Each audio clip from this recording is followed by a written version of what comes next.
Hi, everyone. We have a new murder in town, and this time it's a killer kid with a flower. Stay with us. You're tuned in to AfterBuzz TV, the ESPN of TV talk.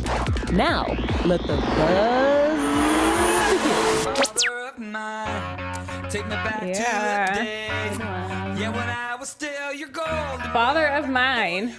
I feel like seeing the end, I'm like, who the heck is this kid's father? Like, we barely know the mother.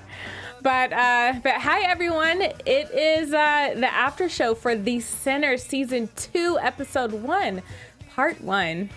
You're here with Takira, Shabrae. And hey guys, I'm Alice Ford.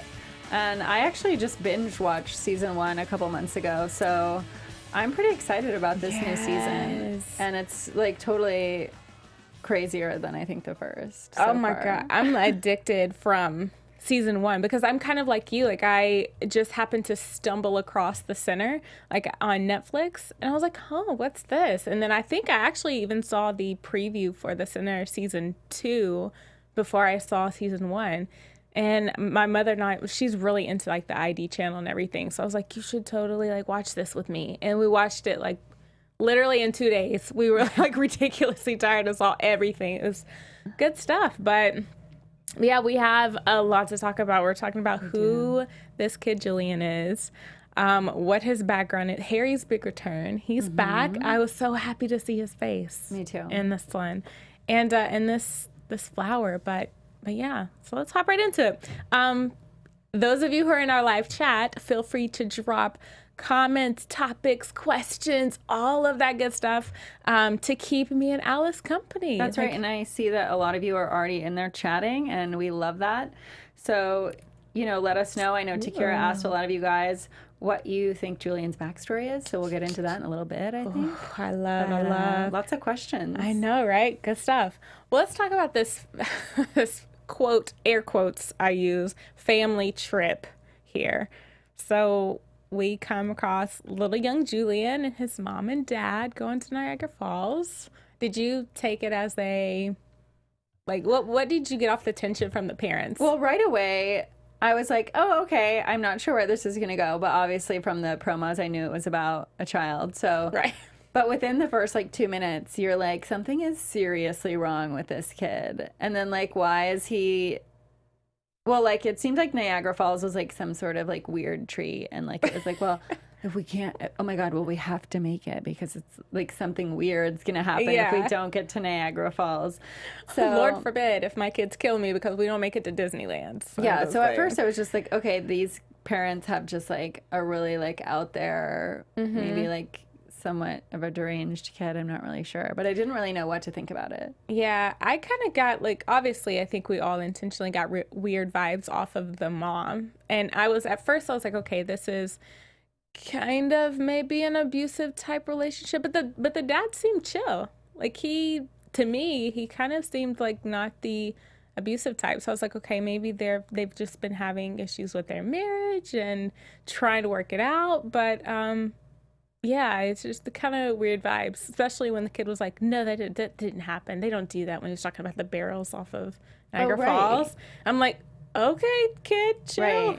And then it got real weird when the car broke down. Yeah. Let's, that kind of brings us on it. So the next thing that happened was car breaks down and they have to be stuck, going to the motel. Rockford Lodge Motel. So right, and that brings us back to the town that is in Season 1, which is called Dorchester. I think so, right? Or where Harry moved. Kenner or something. Keller. Yeah, Keller was Keller, New York. Yes. So he, Harry's hometown.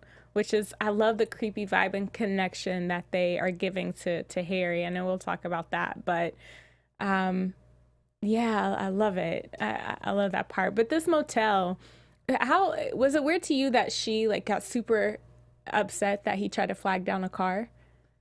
Totally. And now that we've all watched this whole episode, it's starting to make a lot more sense. Oh, okay. Because then they get to the hotel and she's like, we can't spend the night here. Yeah. And it's what do you mean? What's the big deal? A, you're driving to Niagara Falls.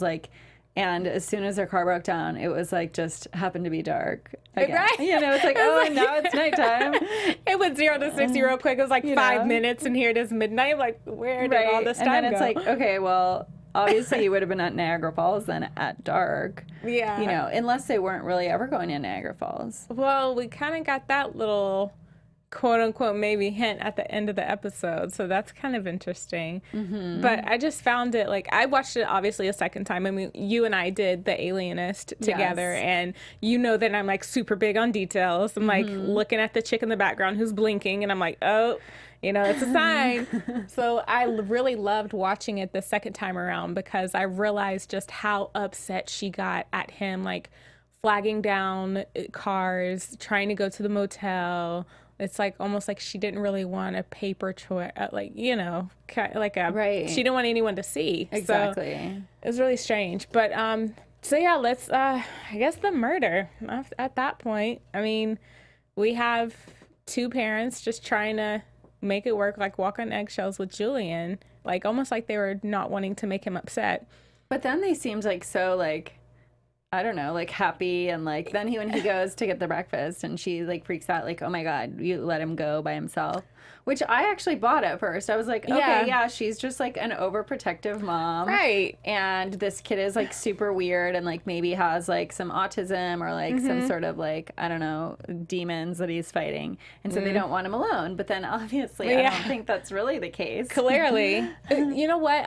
I initially, first time I watched it was the fact that he was watching like a CNN type, stock type, something on TV. And I'm like, you are maybe like, you know, we realize he's, I think, 13 from the show.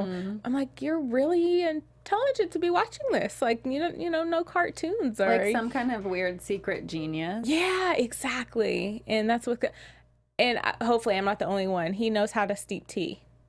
In my mind, I'm like, who the heck taught him how to? Well, and he also knows about, you know, which I don't know if we want to get into that now, but he knows about all these plants. And like, obviously, like, he has studied either like some sort of, you know, hunter-gatherer. Right, exactly. Encyclopedias or, you know, something else. And we've actually got a lot of people in the chat right now talking about this as well. Maya Papaya says that Julian's evil inside. Yeah, he is. And he's trying to Possessed. control his evilness. Yeah, I agree. I mean, he's definitely got something weird going on. Yeah, I read a couple of comments in the chat about his backstory. I'm so excited to like get to that later. But yeah, so we realize he kills his pet, quote, air quotes. I'm using air quotes all throughout this after show, I feel like, with a flower. He comes back up, serves his parents tea, and all of a sudden they're knocked out cold. But we then meet Heather Novak, and she invites Harry back to Keller. That's right. To help her with the murder. Well, and so I'm just going to touch a little bit on this plant that he kills the parents with, which is called the gypsum weed.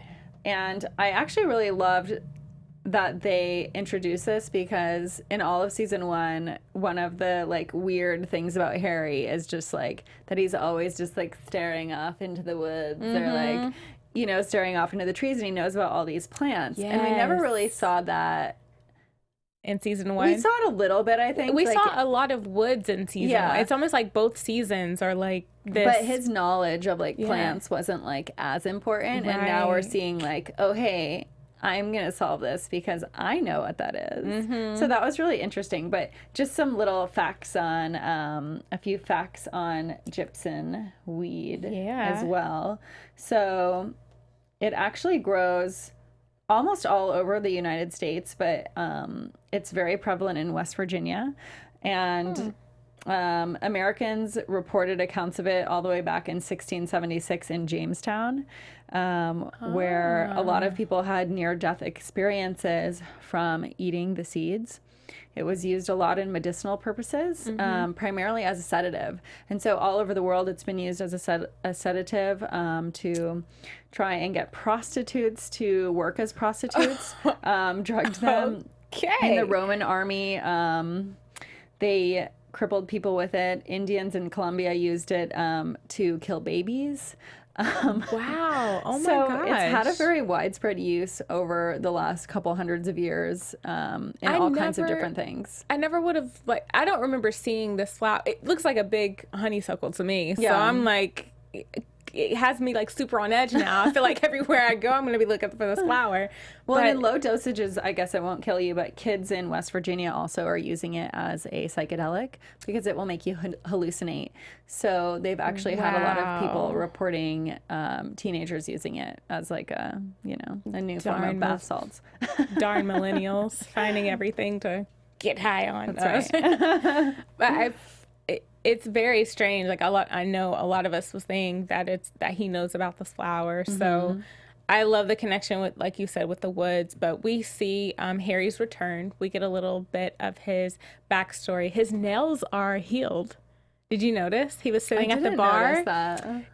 So in season 1, he always had those bruises because he was messing with the lady, like the dominatrix type thing. That's right. His nails are healed. And so he met that when he saw that chick at the bar and he thought about maybe taking it there. He looked down at his nails. I'm like, look I at didn't you. catch that. Look at you with your little details. I noticed the small details and then it's the big stuff. I'm like, whoa, what did I miss? Like right here. But yeah, so it kind of let us know like there's a little bit of growth. Maybe he's had some hurdles that he got over. Well, I think he had a hard time coming back because Heather was like, or was it Heather's dad? It was like, how long has it been? And he was like, 15 years. Or the police chief asked him. And he was like, it's been 15 years. And he had a hard time, like, even just like saying that. Yeah, and I think it was funny because Heather was like, when my mom's funeral. And so maybe, I wouldn't really maybe imagine that that's why he left, but it's the fact that those two tied together somehow as far as like a time frame goes is interesting too.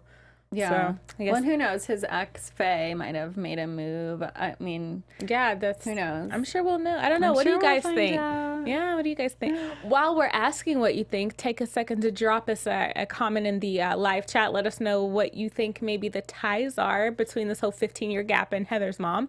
But we also have something to ask of our viewers as well. So that's right, guys. All of you AfterBuzzers, our network produces after shows for nearly all of your favorite TV shows, including this one. And we've got everything from dramas, reality TV, sci-fi, and so much more. And there's no network out there that works harder to serve TV fans than us. But we need your help. So we're asking you that you please subscribe to one or more of our YouTube channels. And hopefully you're already subscribed to this one. And you're going to stay tuned with us every week for this show. By subscribing to our channel, YouTube will suggest content that's tailor-made for you and will help AfterBuzz continue to grow. And if you're worried about pesky notifications, don't be, because they're completely optional, so you only get them if you want them. So make sure you hit that subscribe button now for this channel and check out our other AfterBuzz YouTube channels as well. And if you let us know in the comment sections, we'll give you a shout out on air. So thanks so much, guys, for helping us out and helping us be the ESPN of Talk TV. Yeah, we work hard around here. That's right. And our chat is just, you guys, I'm blowing so happy up. because you guys are obviously as excited as we are about this show. And you guys just brought up a really good point about the rocks on the eyes. Oh, yeah. Which we didn't talk about. So I think we might want to mention that just because I thought that was like super weird. Yeah. And so what do you think what that means? To me, that, and I even tried to like Google rocks on eye, like if there's any rituals or anything like that requires that, but to me it meant like something ritualistic, like some kind of, I'm not going to jump into it and say that one word that begins with the C and ends with the T as far as what we might think that this We've is. got a lot of people in the chat saying that. Okay, I'm going to say it. Screw it. Cult. So it instantly, like, obviously, like, we've all seen the previews. If you're a big super fan, you've thought of, like, try to research every video and every outcome of this possible thing. So, yeah, it stuck out to me. I was like, of course there's rocks on the eyes. Of course this little bitty 13-year-old boy is lifting this grown man who is dead weight now at this point to put him in, Yeah, I thought that was weird too. I was like, wait, because like they showed him like kind of starting to drag him, and I was like, wait a second, like how is he even moving that kid? Yeah. But I know there's like some civilizations or indigenous groups that put rocks on the eyes. I guess I would have to look it up and find out which and why they do that. But it was definitely an interesting moment for that. Yeah, we'll definitely have some more info because like I said, I try to Google it too, so we'll have a little bit more info. But good point, good call out. Anything else in the chat that is pretty good to call out? Well, just a funny one. Harry's a freak and he loves being a chubby chaser. You could tell he was tempted, and that's by Brownie 8986. So that just made me laugh when I saw that. That's pretty true. Poor guy. He has his vices that he just deals with, but yeah, so I love what Brownie 8986 said too, is the fact that small towns have the huge scandals. It's like this awkward, like random thing that just happens in all these small cities. It's like the craziest stuff. Like, I mean, I don't know. I grew up in a small town. We never had anything weird that happened other than just like people driving into ditches because they were drunk. But I guess my point is like nothing, because I'm from a really small city too. Oh, yeah. I don't even call it a city. It's a town. But I mean, we literally have 4 red lights, and that's a big deal. Oh, we don't even have a red light. I remember you saying that. It's like no stop sign, no nothing. We have you like just a drive. 4-way intersection, and it's like you kind of just know like, to yield. slow down. There's like one. I think there's like a blinking yellow, like caution. Well, there you go. Small town. So it says a lot about us, I guess. But yeah, it's always like, stuff like this doesn't happen, but when it happens, it's like you go all out. It's totally like 0 to 60. It's either nothing at all, or there's this massacre that's going on. But I think Heather and Harry working together, she has obviously something to prove. She's young. They made a point. She's a really good detective, though. Yes. Because I think in most shows where there's like a young detective, especially in a small town, they like don't know what they're doing. They miss lots of stuff. Kind of like the assistant. He's just like, guys, what are we looking for? Like, what is this? And I love that she put him in his place too. Yeah, and she knows exactly what to look for. She like was like, wait, you haven't even gone into the crime scene when she got there, and he was like, no. And then she like immediately sees the windows open, like, oh hello. Yeah. The culprit has escaped. Right. Like, how convenient. Totally. I love that she is young. I love that she's female. I know us coming off of our other show, she was female is a really big deal. But there's nothing wrong with calling with a little backup. But she definitely looked concerned, like when they were all having dinner at her dad's house.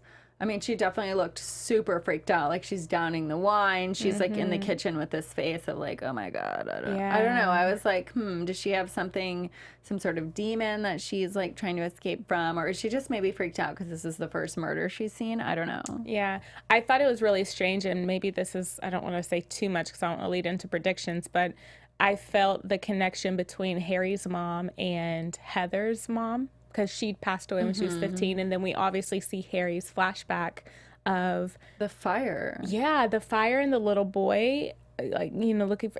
That's so strange. I don't remember seeing so much about his background in season 1. Harry's. So I wrote that down in my notes and was like, wait, did he have a family that died in a fire? Because obviously in season 1 we see Faye being his wife, and she they have this like tumultuous relationship, and so when I saw that flashback I was like, wait, what is that? Is that like an old family or? Yeah.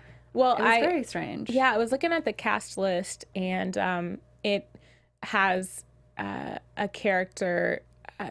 I'm trying to get the words out. Oh, young Harry. And so that's when I was like, okay, so that was him. I heard him say mom, and obviously so maybe like there's some type of connection that he's back in his hometown. There's a young boy, obviously Julian. That's well, and maybe there's stuff that we didn't learn in season 1 that has happened to him. I love it. Before Faye. So that's exciting to find out. Love. I love the backstory. Love finding out more about the backstory. But I guess we'll just wrap up as far as character wise. Well, let's do our special segment first, right? Yeah. Well, to talk about Julian? Maybe not let's predictions? talk about Julian, You think yes. I was going to say, there's so much, I know, like, predictions. I feel like There are so many we'll predictions. keep it. Yeah, we'll keep it. And by the way, use this time, guys. I know, a lot of you are on YouTube Live. We're also on iTunes. So if you're listening on iTunes afterwards, feel free to drop us a comment. Let us know how we're doing. There's 2 of us tonight, but we'll have a full party, or somewhat anyway. We'll have some more people joining us. But yeah, you guys are always our panel, no matter how many people are up here. So drop your comments, your reviews. Let us know what you want to talk about. But wrapping up with Julian. So this angry little weird kid. One thing that was so disturbing to me is this thumping in the background. Did you notice? Right. Like every time he got upset, there was this really loud thumping. Well, and in those flashbacks that we see, which at first I thought that was his psychiatrist or something. That was like my first thought Yeah. when we see the woman and him, and he's like, she's got the thumping. Right. And she's obviously trying to kind of almost, it seemed like Let- agitate him in some way. Yeah, so I thought the same thing. I was like, okay, therapist, because he just killed his parents. So now, because it's kind of like, quote, the right thing to do is he's on foster care. Now he has a therapist trying to talk to him. But then at the end, when she's like, when Shadow Julian's knocking, what'd he do? And he said, let him in. I was like, whoa. Yeah, that's not usually what you hear. That's not what we want to do. Hold on a second. And it didn't hit me. I even Googled the sound machine. I was like, what is a sound machine? Like like different uses of sound machines, and things came up like hypnotherapy, pretty much like a training sense, like a translation, like trying to like bring people and like change their ego. And Well, and there's actually, so I'm actually reading a book right now that actually, it's like a mystery, but it talks a lot about basically sounds and how they can kind of almost possess you or cause you to be crazy. So like basically this book, I won't get into like a long version of it, but they've built this machine in the 20s and it's rediscovered in the current time period. And the machine basically creates sound waves that cause schizophrenia. wow. And so they were trying to have different results with it, but so basically they're weaponizing it. But it's basically driving people insane, and I could see it. like angry music can like cause people to That's like what I was about to say. like kill people or kill themselves. So Yeah. definitely onto something with it. I am so 100% behind that, because when you think about, okay, I'm sleepy, I want to put on some peaceful music. They have peaceful music at the spa, or if you're ready to quote turn up, or whatever you're about to do, like go out, you get something with a little bass in it, and all that angry music that you just said. So this is a PSA to not listen to angry music when you're angry. Right. And not even like, whatever the case may be. Everyone has their different avenues. But yeah, I so believe in that. So I love that you pointed that out, that she's definitely not a therapist. And maybe she's, okay, predictions. I'm going to save it. But yeah, anything else that you picked up vibe-wise on Julian? The kid is just, I mean, I think you already said earlier that he's probably a lot smarter than he looks. Mm-hmm. The interesting thing that I noticed was when he's in the foster care, and this was like a question that I wrote down, like, why would this happen? Is like basically he starts freaking out when Heather is talking to him, when she tries to like dig a little more and like it's like, and then everyone just like leaves the room. And they locked the door. Did you notice that? I was like, wait, so they're just gonna be like, oh, okay, have your meltdown, bye, cry it out. I was like, that's like he's like in psychosis. He like. And he just like leave him. I'm like, that was so weird. They had the door locked, for crying out loud. Like the lawyer had to unlock the door to go in the room. And so in my mind, I'm like, I mean, I know he just killed his parents, but geez, like, there must be something seriously wrong with this kid. That the fact that are you afraid so you don't want to let him out? Or, I don't know, it's really strange. Well, and to just put him in a foster home and not like some sort of like, I don't know, padded wall, padded room. You're going like straight into a insane asylum? I think the foster kids like baby steps. I don't know. I don't know. Who knows? I mean, Harry said it best, like when they were in the car, that, maybe something happened to him. And I think that's a little foreshadowing because, Yeah. Anything in the live chat while we wrap up? We've got people in the live chat commenting on the sound machine thing. One of the guys is saying that he thinks he saw that something similar in the movie The Master. And then he said, it's Brownie 8986, that it could be Scientology. Oh Lord, jeez. Don't turn me away from watching the show. All right, cool. Right. And let me see if I had anything else that I wanted to talk about Julian. It's a lot I'm interested. A lot of people. He's really a scary looking kid. A lot of people were commenting, poor thing, I on know. his lips. The dry lips. Because he had the white, crackly lips. It's a little, yes. a lot of That's kids true. will Poor but thing. anyway. But yeah, that pretty much wraps up on kind of the spill of this episode. At the very end, we see the quote mother. So I know we'll bring that up in predictions, but who saw that coming? Like, I don't. Well, I didn't. I did not see that coming. No, I not at was all. like, okay, these guys are weird, and like the like sex scene. I was like, okay, they have this like super weird kid, and they're like all horny. I was like, that's so weird.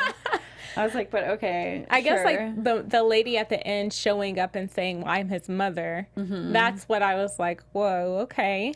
Love the Jews, love the twists, but Oh, my other thing with Julian was, why did he take off his shoes? blood on the bottom, maybe? I don't know, but he's going into the woods. You know what literally just came to my mind? When people are possessed and they, well, obviously I've never seen it in real life, but I would freak the hell out if I did.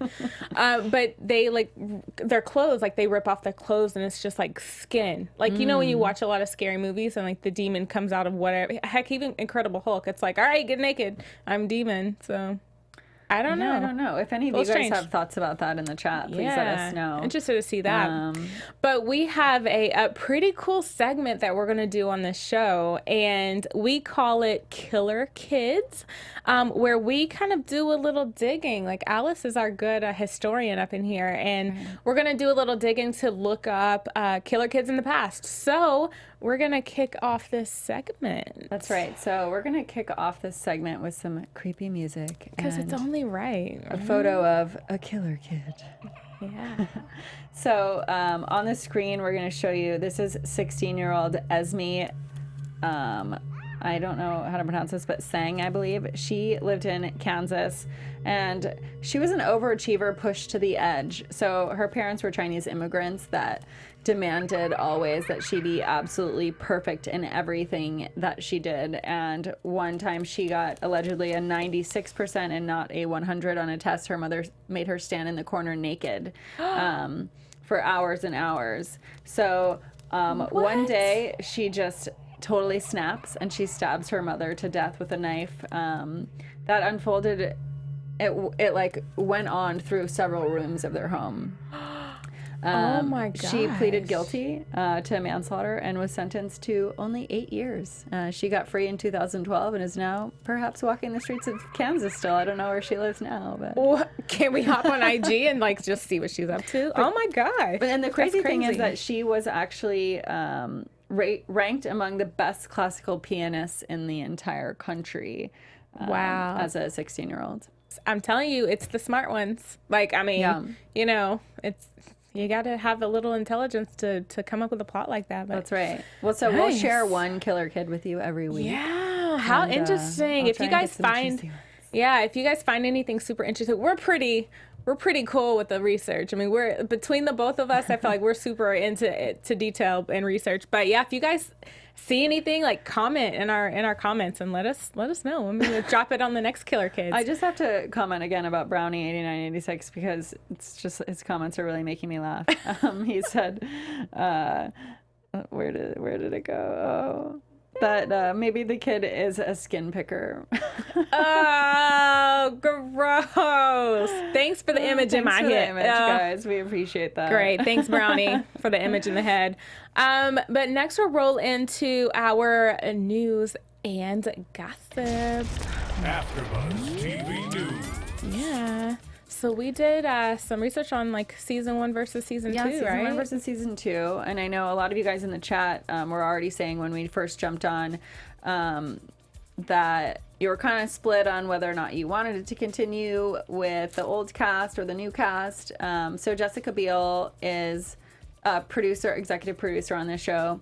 I think we may have heard rumors that she might be joining in at some point, but not really sure. Short little cameo, maybe. Yes. And then obviously we've got, all the new characters in Harry. So I think it's gonna be great. Yeah, I know a lot of people as far as like the book versus is season 2 based on the book and all of that. So season 1 obviously was based on the book. And season 2, they've like decided, they said pretty much like what happened with Handmaid's Tale. Like they wrote it and then they had to kind of create new content. Right. So this was supposed to be like a one-off series, but it was so popular, and all of you guys obviously in the chat loved it so much, just like we did, that they had to scramble and craft a second season. And oh my gosh.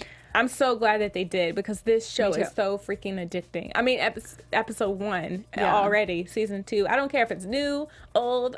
It's so ridiculously worth the watch. Well, and they've got actually the makings of a real long. They could continue to do like season after season. I mean, if they don't have Harry in it again. I mean, they could go anywhere and follow these like weird tales. Yeah. You can always find an officer or something like that has a weird backstory. So, I mean, we all have a story. But interesting. All right. Well, that's all for our news and gossip. We will wrap up with our predictions. And now, your AfterBuzz TV predictions. Drop your predictions in the live chat, in the comments. Where do you think? Okay, so my predictions. Well, let's just start with what we find out at the end of the episode, where we obviously find out that the parents weren't coming from Pennsylvania. They were coming from basically kind of like, it seemed like the border of Canada, but like upstate New York, farther upstate than they already were. So they were driving, instead of east to west, they were driving south. So that was kind of the first weird tidbit that we got. And then we find out that that person that I thought was a psychiatrist is actually the mom. And then it was like, okay. Right. Everything's clicking now and falling into place. So I think that the dad, that might be the real dad. Really? But the woman, I think, is just like his girlfriend, and they're obviously taking him maybe to, I don't know if they were taking him to kill him or taking him. I don't have a prediction on that, I guess. I do. I feel at first I was thinking that. I was like, okay, are you taking him to kill him? But then when this whole therapist thing came into play, my prediction is that he's being used as a tool. And so he was going to pretty much like be released to wreak havoc on whatever. I don't know what's south or where they're going, but I feel like he was going to be used as a weapon, like to kill people. Yeah, you might be onto something. And there's something that I wanted to mention before that I didn't mention, and that was something that Harry said about the town being having a dark history with like almost evil spirits. With like, he was like, well, evangelicals like created this town, and it basically has like bad juju. He called it it's the burned over district. Yeah. So I thought that was really interesting and maybe foretelling of maybe this kid's role in a bigger evil plot line. Yeah, that's really good. That's really good. I think that was mine on Julian for sure. And I think obviously Harry is going to have his aha moment where he comes to something with his past. So, I think, cult, obviously, I'll say it again. We think that that's what's going on. So anything left we've definitely got wise? a lot of people in the chat also saying that they think that he was probably taken away from a cult. Okay. Let's More see. like a rescue? I don't know. Drop that to see. Like rescued from a Julian, Brownie 8986 says Julian was kidnapped and was being taken away from a cult, so they were trying to help, but they actually were part of the problem. And a couple people agreeing with that. Yeah. I guess to end on his dad, the fact that they said it really strange when she's like, "You're the worst father," and he's like, "Oh, the worst." I know, I'm but like, I almost was like, then when we saw the ending, I was like, okay, that was like a joke, and they're like, because they're pretending to be parents. Exactly. That's what I was thinking. So that's why I was like, I don't think they're real parents. But anyway, well, thank you everyone for joining us live chat. You guys are amazing. Again, if you're listening to this afterwards, make sure you drop us a comment, leave us a review, give us 5 stars. But for now, to continue the conversation, because obviously we can't dive all of this, where can they find you on Insta? They can find me on Twitter at Alice L. Ford or Instagram at Alice's Adventures on Earth. And yeah, let us know what you guys think, and make sure that you share and comment, and send this to all your friends that watch The Sinners too, as we want to get as many of you in here chatting with us on a weekly basis as we can. This is going to be a ridiculously good season. So you can find me, Takira Shabrae, on Instagram and Twitter. And we'll have a couple more people to join us soon. So for now, guys, see you next week. And thank you so much. Bye. Bye. From executive producers Maria Menounos, Kevin Undergaro, Phil Svitek, and the entire AfterBuzz TV staff, we would like to thank you for listening to the AfterBuzz TV network. To watch or listen to other after shows and post comments or questions, be sure to visit AfterBuzzTV.com. I'm Sir Richard Wentworth, and this has been a presentation of AfterBuzz TV. Buzz you later. The views expressed herein are those of the hosts only and do not necessarily reflect the views of AfterBuzz TV or its owners or principals.